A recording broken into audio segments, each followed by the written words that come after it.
Hello, this podcast is going to be about assessment, and it's going to be covering the PowerPoint. I'm going to share my screen so we can begin the PowerPoint.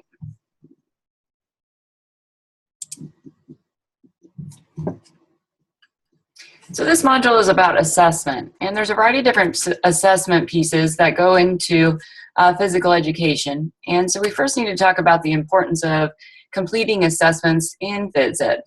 It represents the realization of all the planning and instruction that you're doing. So for instance, you just created a curriculum map of activities that you wanted to do. You have objectives that you want the students to complete, and you completed the scope and sequence of who should be developing, who should be at the advanced level of each of those different types of skills. And so by completing various assessment pieces, you're able to say, yes, these students are hitting these benchmarks, or no, I need to slow down, some things need to change, different things like that. This is a weak area for physical education, and there is an article about high school physical education and assessing and the art of it being lost, and so that can be found in Module 4 in where I have all the different assessment examples. There is a link there for that PDF file. When you're doing assessments, it should align with the different domains, psychomotor, cognitive, and affective. It could be related to only one, or it could be a multitude of these in one type of assessment.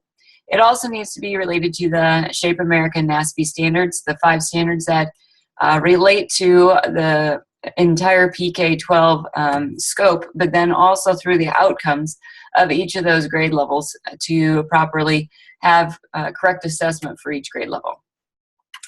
So why assess? There's a variety of different ways. Each of us has a different reason, but at the same time, it does get lost because we do see so many students. And so you have to pick and choose of when you want to assess and think of different ways to make it fast and easy for you, and then also for the students.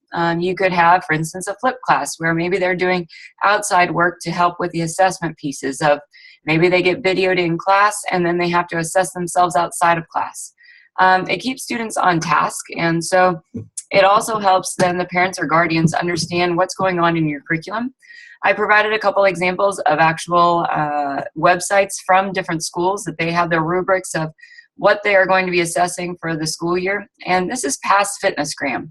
FitnessGram or presidential fitness testing is all good and dandy, but that's just about the fitness components. That's not about all the different elements that we should be teaching. And so that's a great resource to complete maybe in the psychomotor component. But at the same time, then you have to think of different components that relate to our 5 standards and outcomes. So the role of assessment is to have that continuous systematic observation and assess the student's progress. How many of us want to see that we improve from starting point to ending point? So whether that's in a specific unit or across the entire curricular year, students want to know that they're improving. I mean, they get excited when they're growing an inch to 5 inches, so why wouldn't they be excited if you're showing them that they ran the mile in 15 minutes and now it's at 12 minutes, or that they couldn't even serve a volleyball over the net when they were a 6th grader and now they're serving overhand as an 8th grader. Those different things will be impactful for them to improve their self-confidence and have goal setting, and then provide some feedback to your students. There are some inappropriate practices of assessing, as well as many games, and so you just have to be aware of those different completions as well. So for instance, when you're doing FitnessGram, if you're going to do BMI, one of the things that I found when I was teaching middle school is girls don't really want to have everyone in the world know what their weight is. But the other piece is there are some boys also that feel the same way. So you have to be conscious about what's going on, how you're developing the atmosphere to make everybody feel comfortable. Also, the other piece is students should be evaluated and graded on non-content related factors. So participation, dress, effort. I agree with this and disagree. This is something that the Shape America has put out about not grading related to these things. What I found, I did grade a little bit on participation, effort, and dress, and that was because then it was more ownership of, at the middle school level, of did they complete the tasks that they were asked, as well as then the fundamental movement patterns, all those different pieces. But to me, I wanted them to become it was only a 10-point deal. So it's not like I had their entire grade based off of it.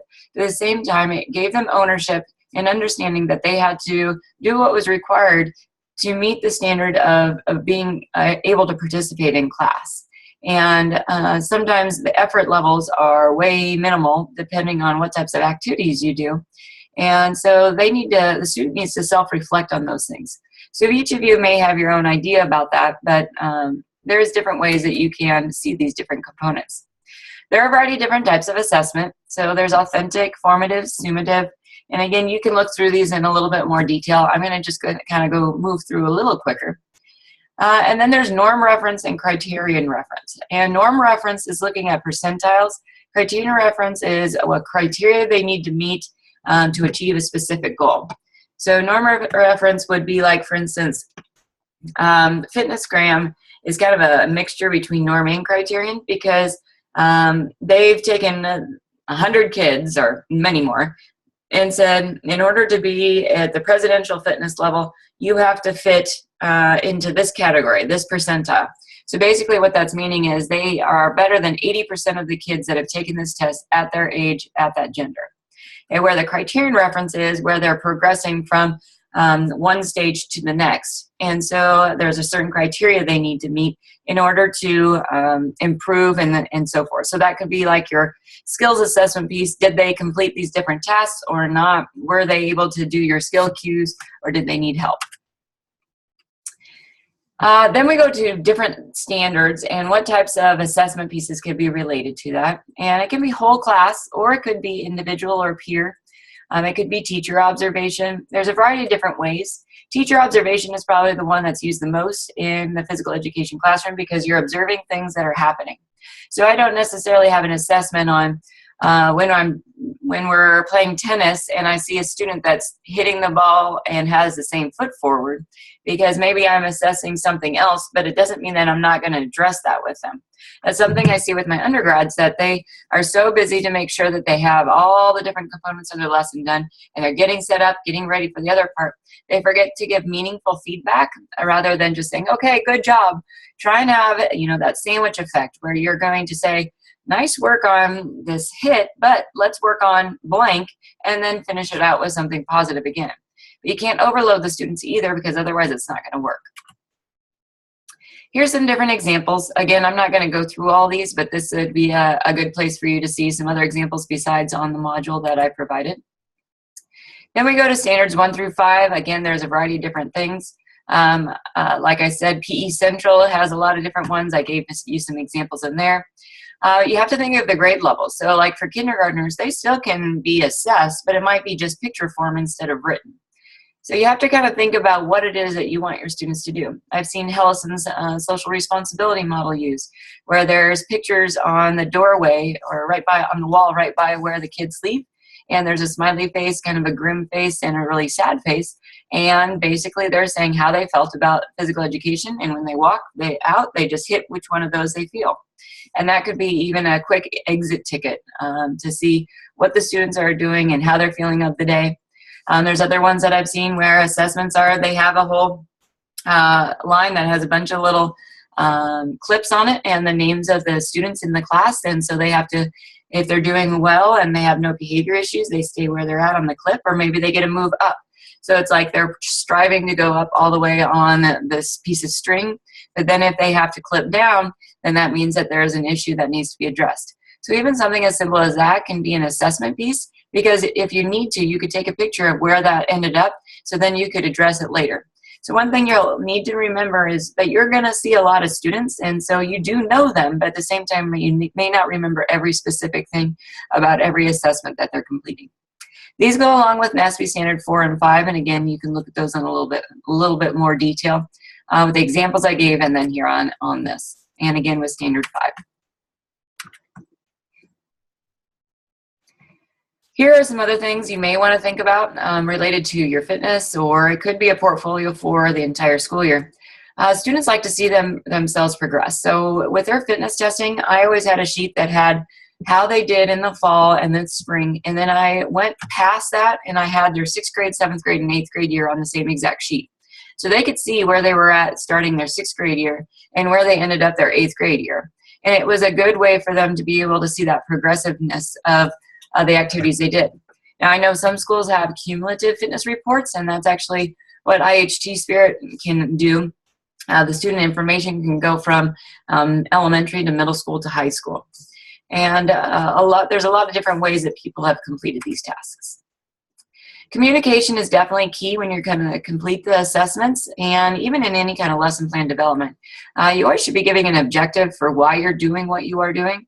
As adults, we never like to complete tasks when we haven't been told why we are doing it or how it could be beneficial.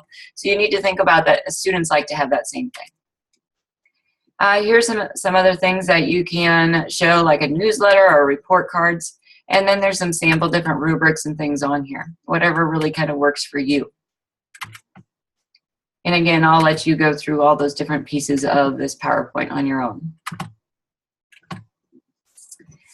So that concludes just the basics of talking about assessment in physical education.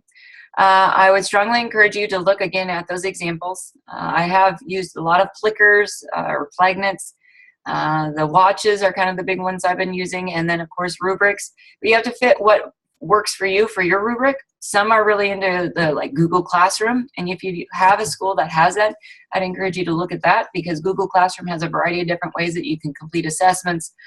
There's forms you can make, there's little tests you can make and things that way that have it so it's easier for you to take the data and then import it into your gradebook. Because I know sometimes that becomes a daunting task, and that's why a lot of physical education teachers also do not do a lot of assessment because of the paperwork that we have to do.